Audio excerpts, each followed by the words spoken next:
Salam damai sejahtera dalam Kristus Yesus kepada Anda semua dimanapun Anda berada.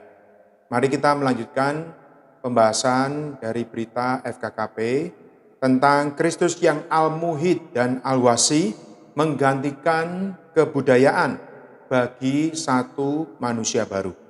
Kita melanjutkan dalam berita yang kelima, menempuh kehidupan satu manusia baru bukan kebudayaan kita, melalui mempelajari Kristus sebagai realitas yang ada di dalam Yesus.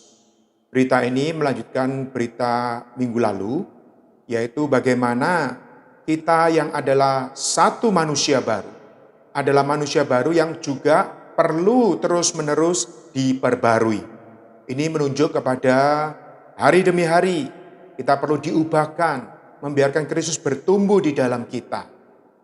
Berita yang kelima, penekanannya adalah bagaimana pertumbuhan Kristus di dalam kita sebagai satu manusia baru itu memerlukan satu model, memerlukan satu pola, memerlukan satu cetakan. Ya, kalau ini seperti satu ilustrasi sebuah produk itu perlu ada satu contoh, model, cetakan, blueprint. Lalu semua hal-hal atau benda yang akan diproduksi harus sama di dalam satu cetakan tersebut. Maka berita 5 ini menekankan bagaimana penghidupan satu manusia baru adalah penghidupan yang mempelajari Kristus. Mari kita lihat beberapa bagian di dalamnya. Yang pertama, standar kehidupan manusia baru adalah realitas yang diperhidupkan Tuhan Yesus di bumi. Maka kita akan melihat di sini bagaimana penghidupan Tuhan Yesus di bumi juga merupakan satu model yang ditunjukkan kepada manusia. Di dalam Efesus pasal 4 ayat 20-21, tetapi kamu bukan demikian. Kamu telah belajar mengenal Kristus.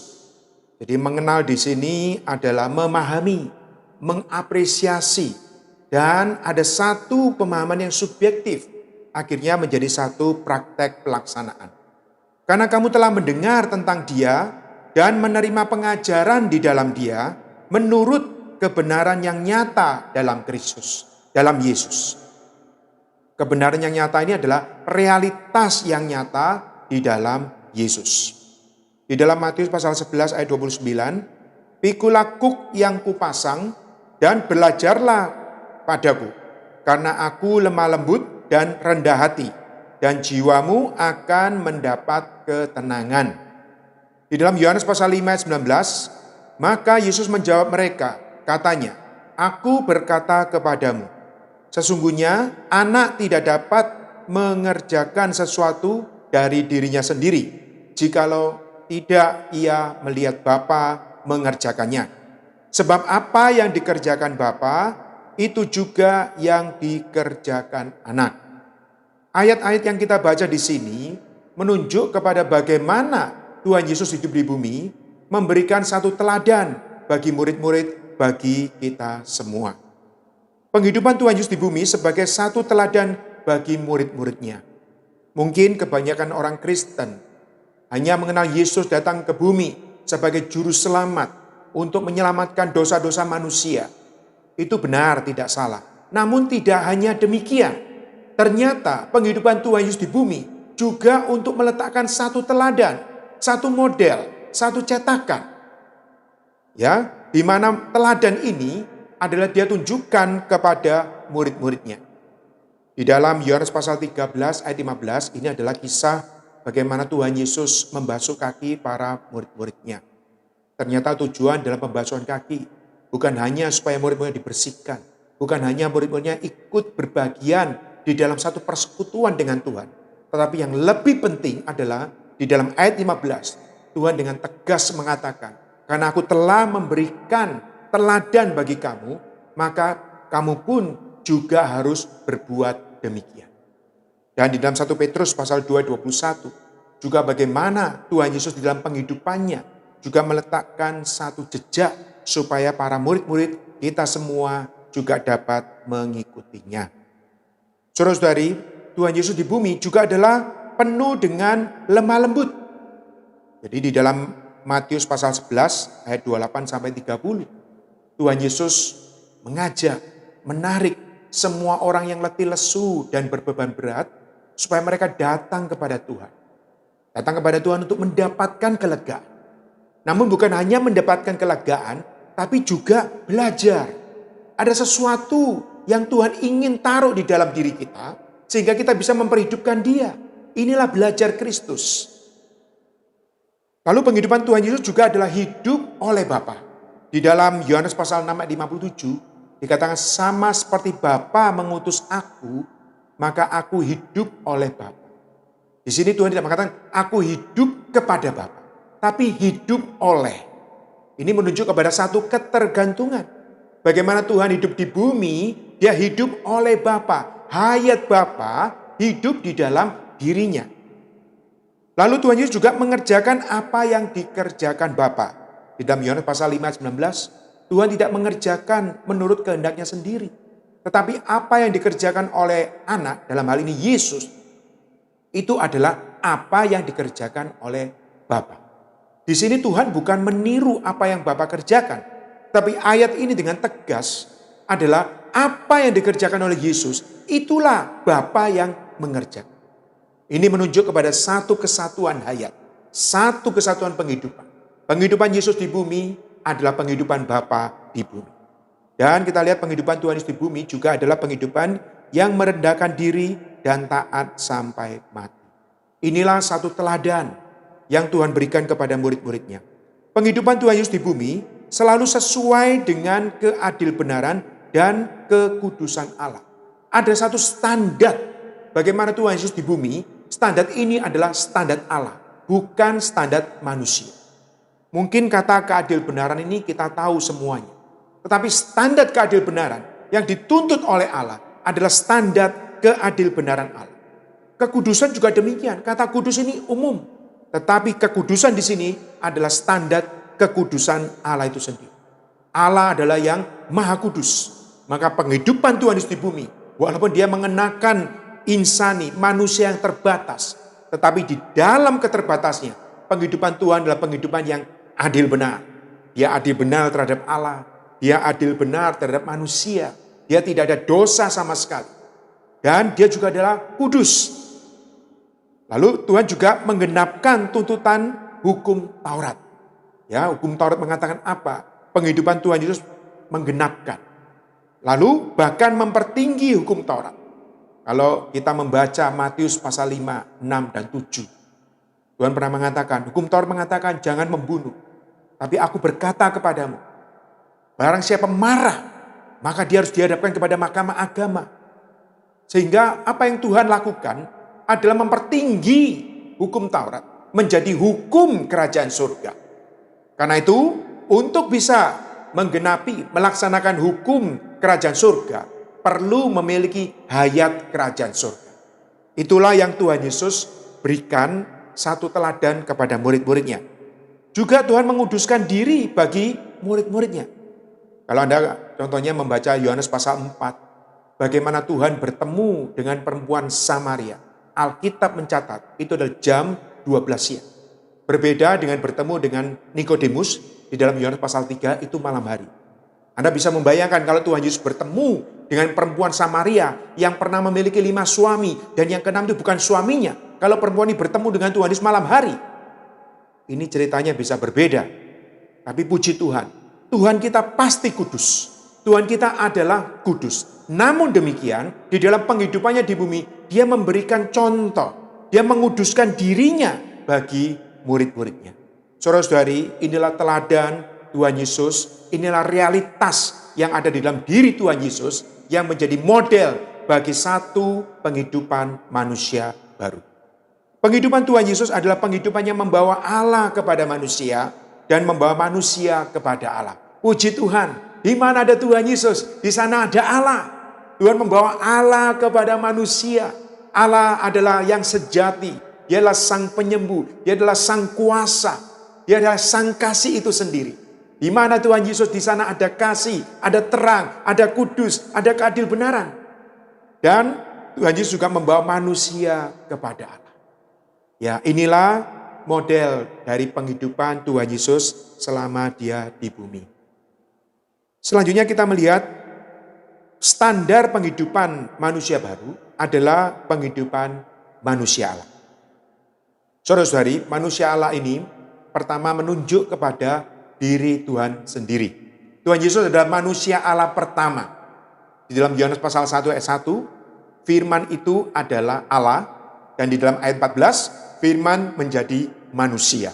Maka Tuhan Yesus kita bisa katakan adalah manusia Allah pertama. Manusia yang memperhidupkan Allah. Manusia yang bersatu dengan Allah. Memiliki dua hayat. Hayat manusia dan hayat Allah. Tetapi menampilkan satu penghidupan manusia Allah. Dan di dalam penghidupan manusia Allah ini Tuhan sudah memberikan contoh. Dan akhirnya satu manusia Allah ini melalui kematian dan kebangkitan akan mereproduksi banyak manusia Allah, yaitu Anda dan saya. Kita semua adalah banyak manusia Allah. Di dalam Filipi pasal 3 ayat 10, yang kukehendaki ialah mengenal Dia dan kuasa kebangkitannya dan persekutuan dalam penderitaannya, di mana aku menjadi serupa dengan Dia dalam kematiannya.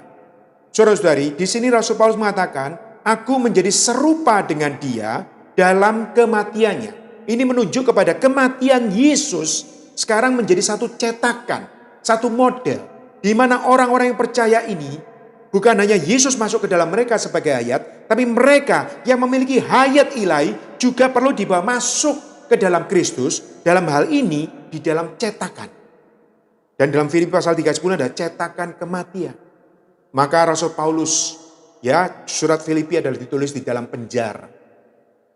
Memang di dalam penjara secara fisik itulah perkara yang menderita. Tapi Rasul Paulus khusus menulis surat Filipi ini.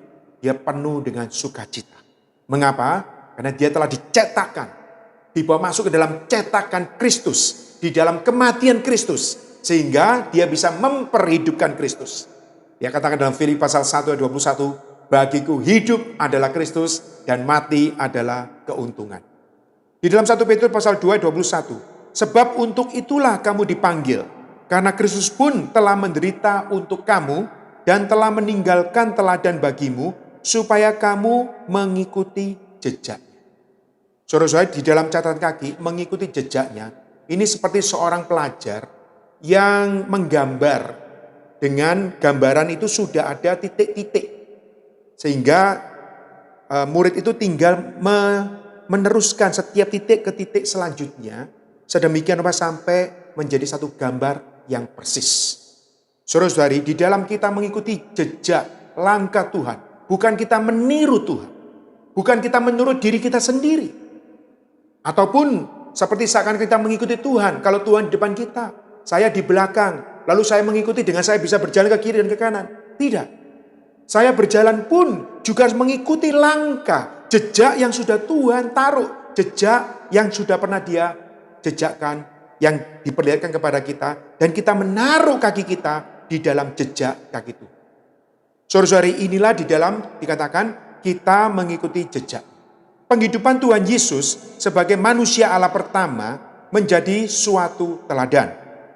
Suatu cetakan untuk mereproduksi banyak manusia Allah. Di dalam 1 Timotius pasal 6 ayat 11, Rasul Paulus khusus menyebut Timotius, hai engkau manusia Allah. Ya, Timotius bukan sekedar anak rohani dari Rasul Paulus. Bukan sekedar orang Kristen. Tapi terlebih dikatakan manusia Allah. Manusia milik Allah, manusia bersatu dengan Allah, manusia yang memperhidupkan Allah sendiri. Saudara-saudari, inilah satu manusia Allah Yesus Kristus melalui kematian kebangkitan mereproduksi banyak manusia Allah, Anda dan saya. Hari ini hidup gereja, menikmati Dia. Akhirnya kita bisa mengekspresikan kasih, terang, damai, sejahtera. Ini semua adalah kita memperhidupkan manusia Allah. Sebagai reproduksi Kristus, maka kita wajib hidup sama seperti Kristus telah hidup. Berarti Kristus diperhidupkan melalui kita.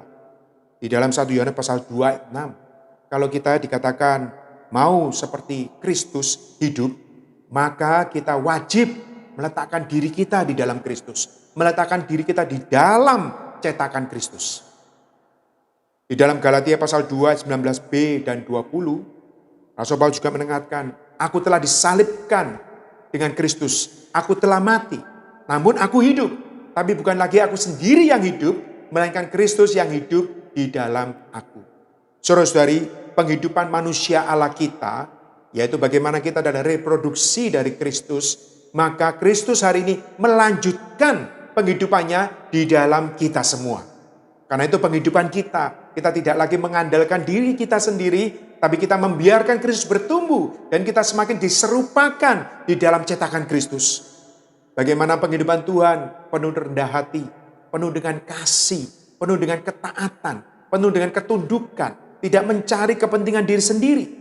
Demikian juga ada dan saya, bagaimana penghidupan kita, khususnya dalam kitab Kolose, penghidupan kita bukan dikendalikan oleh kebudayaan, oleh peraturan, tapi oleh hayat Allah itu sendiri. Hayat Kristus itu sendiri yang telah melalui proses mati dan bangkit dan tinggal di dalam kita.